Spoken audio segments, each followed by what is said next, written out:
Welcome to Anamika cartoon story channel. আজকে তোমাদের যে গল্পটি বলবো সেটি হলো প্রেম কি পার্ট 11। দেখো, আমি তোমাকে একটা কথা বলছি। আমার মেয়েটা আমি হারিয়েছি। আমি মানলাম আমার মেয়ে ভুল মানুষকে পছন্দ করেছিল, যার কারণে ওর মৃত্যু হয়েছে। কিন্তু আমি সত্যি সত্যি বলছি, তোমার মেয়ে কখনো ভুলই করতে পারে না। আমি নিজে অমিতকে চিনি। অমিত একটা খুবই ভালো ছেলে। ওর মতো ছেলে হয় না। আমার কথা বিশ্বাস না হলে তুমি ওকে কয়েকদিন দেখো। আর একটা জিনিস জানো তো, আমার মেয়েটাকে হারিয়েছি তো, এর জন্য আর এই রিস্ক নিতে পারছি না। এখন ঐশী আমার নিজের মেয়ে। আমি কখনো চাইবো না ঐশীর খারাপ হোক। আমি জানি ঐশী খুবই বুদ্ধিমতী একটা মেয়ে। ও কখনোই ভুল ডিসিশন নেবে না। আর এটাও জানি তোমাদের কথার অবাধ্য হবে না। কিন্তু ওর কাছে আমি যেটুকু শুনেছি, ও অমিত ছাড়া আর কাউকেই বিয়ে করবে না। আচ্ছা ঠিক আছে, তুমি যখন আমাকে এটা বলছো, আমি তাহলে ঐশীর সাথে কথা বলে দেখি ও কি বলে। ঐশী, এদিকে আয় তো মা। হ্যাঁ মা, বলো কি হয়েছে? আমি যে কথাগুলো শুনছি সেগুলো কি সত্যি? মা, কি হয়েছে? কি শুনলে তুমি? তুই অমিতকে ভালোবাসিস? আসলে মা, হ্যাঁ আমি ওকে ভালোবাসি। তাহলে তুই এই কথাটা আমার কাছে কেন বলিসনি আগে? মা, আমি আসলে ভয় পাচ্ছিলাম যে তোমায় বললে তুমি যদি কিছু বলো। শোন, আমি এসব ভালোবাসা টালোবাসা বুঝি না। আমরা যেখানে তোর বিয়ে ঠিক করব, তুই সেখানেই বিয়ে করবি। তুমি কি চাও আমি বাড়ি থেকে চলে যাই? দেখ, আমি জানি তুই এখন স্টাবলিশ হয়েছিস, তোর এখন আমাদের দরকার নেই। তাই বলে আমি এটা চাই না আমাদের থেকে নিচু লেভেলের ছেলেকে তুই বিয়ে করিস। মা, আমি তোমাকে একটা কথা বলতে চাই। সবসময় টাকাই সুখ নিয়ে আসে না। যদি এমন কোনো ছেলের সাথে আমার বিয়ে হয় যার অনেক টাকা কিন্তু তার চরিত্র ভালো না, তাহলে আমি কি সেখানে সুখী থাকতে পারবো মা বলো? আর অমিত এমন একটা ছেলে, ও খুবই ভালো। আমি মানছি ও গরিব, তাই বলে এমন না যে ও আমাকে সুখে রাখতে পারবে না। ও যথেষ্ট ভালো একটা চাকরি করে আর অনেক ভালোই মাইনে পায়। তাহলে কি সমস্যা বলো? আর আমি এটুকু জানি ও আমায় কখনো কষ্টে রাখবে না। ও সবসময় আমাকে রানীর মতো করে রাখবে। আমাদের রিলেশন আজ অনেক বছরের। এই কয়টা বছর ধরে আমি অমিতকে দেখেছি, ওর মতো ভালো ছেলে হয় না। আর তুমি তো জানো আমি লাইফে কত প্রপোজ পেয়েছি, কিন্তু তোমার কি একবারও মনে হয় না আমি কেন অমিতের প্রপোজালটা একসেপ্ট করলাম? আর এতগুলো বছর আমরা কিভাবে একসাথে আছি? ঐশী কিন্তু ঠিকই বলছে। তোমার একবার অমিতের সাথে কথা বলা উচিত। তুমি একবার দেখো। আর সত্যি তো, টাকা পয়সা সুখ আনতে পারে না।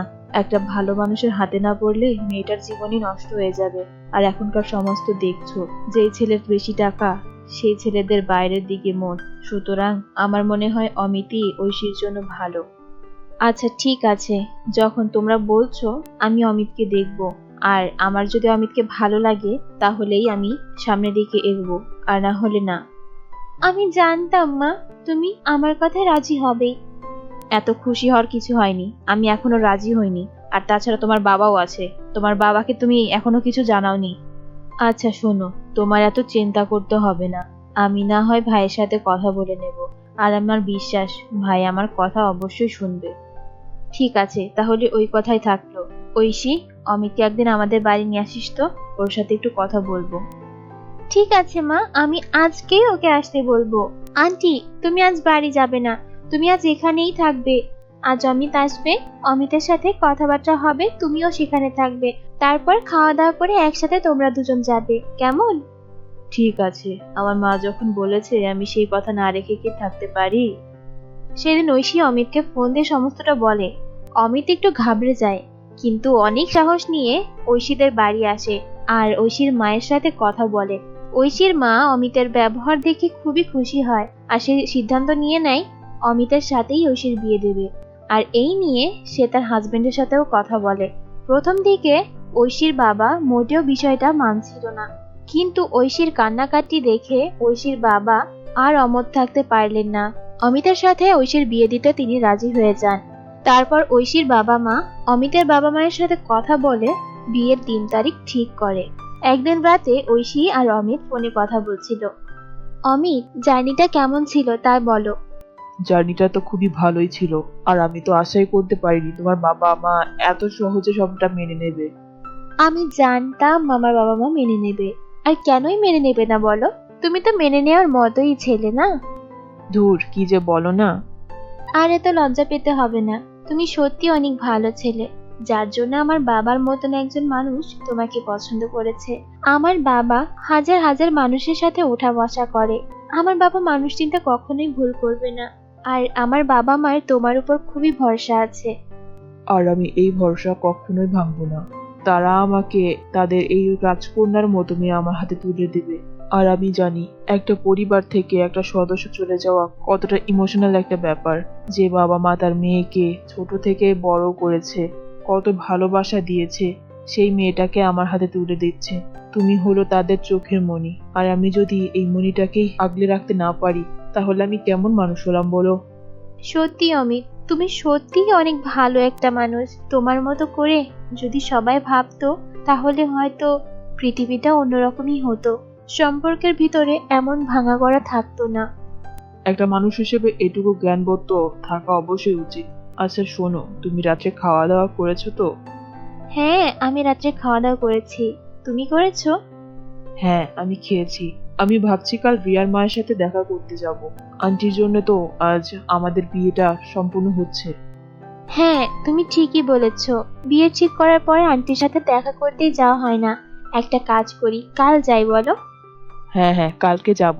কাল সকাল করে যাব, সারাদিন থাকবো, বিকালে চলে আসবো। আর আন্টি যা যা খেতে পছন্দ করে আমাকে একটু লিস্ট বানিয়ে দাও তো। আমি সেগুলো কালকে নিয়ে যাব, যাতে আন্টি খুশি হয়ে যায়। হাজার হলেও তারও তো জামাই আমি, না? তোমাকে তো তার মেয়েই বলে। হ্যাঁ, তা তো ঠিক বলেছো। আচ্ছা শোনো, অনেক রাত হয়েছে, এখন ঘুমিয়ে পড়ো। কালকে তো আবার সকাল সকাল উঠতে হবে না? হ্যাঁ হ্যাঁ, এখন ঘুমিয়ে পড়ো। পরদিন সকালে অমিত আর ঐশী দুজন রিয়ার বাড়ি যায়। রিয়ার মা ঐশী আর অমিতকে দেখে অনেক খুশি হয়, আর তারপর বলে, আমি খুব খুশি হয়েছি তোমরা আমার বাড়ি এসেছো। আমি তো ভাবতেই পারিনি তোমরা আমার বাড়ি আসবে। আর ভালো কথা, তোমাদের তো বিয়ে, তোমরা এখন এভাবে ঘুরে বেড়াচ্ছ কেন? আন্টি তুমি যে কি বলো না, আজ এই বিয়েটা সম্পূর্ণ হচ্ছে কার জন্য? তোমার জন্য। তুমি যদি আমার মায়ের সাথে কথা না বলতে, আমি কখনো আমার বাড়ি আমাদের সম্পর্কের ব্যাপারে বলতে পারতাম না। আর যা হচ্ছে সব তোমার জন্যই হচ্ছে। তুমি আমাদের হেল্প না করলে আমরা এখন কখনোই বিয়ে করতে পারতাম না। অসংখ্য ধন্যবাদ তোমায় আন্টি। শোনো মেয়ের কথা, আমি তোকে আমার মেয়ে মেনেছি। আমার মেয়েকে যদি এটুকু সাহায্য না করতে পারি তাহলে আমি কেমন মা বল? সত্যি আন্টি, তুমি খুবই ভালো। আর অমিত, তোমার কি মাথা খারাপ হয়েছে বাবা? এতগুলো জিনিস কেউ আনে এভাবে? আমি একা মানুষ, একার কত খাবো বলো তো? আন্টি, এইসব আপনি ফ্রিজে রেখে দেবেন। আপনার যেমন মন চায় সেভাবে খাবেন। এগুলো করার কি দরকার ছিল বাবা? আন্টি, এইটুকুই যদি আপনার ছেলে হয়ে করতে না পারি, তাহলে আর কি করব বলেন?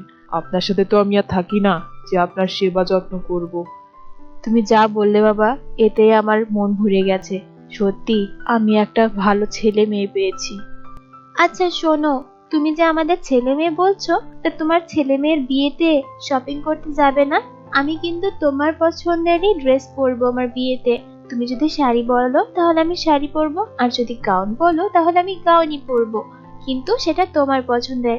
আর আমার বিয়ে শপিং করতে হলে তোমাকে কিন্তু আমার সাথেই যেতে হবে। দেখো মেয়ের কথা, তোর মা বাবা আছে তো, তারা দেখে দেবে। না না না, আমি এসব মানতে চাই না। তুমি আমার পছন্দ করে দেবে, আমি সেটাই পরবো।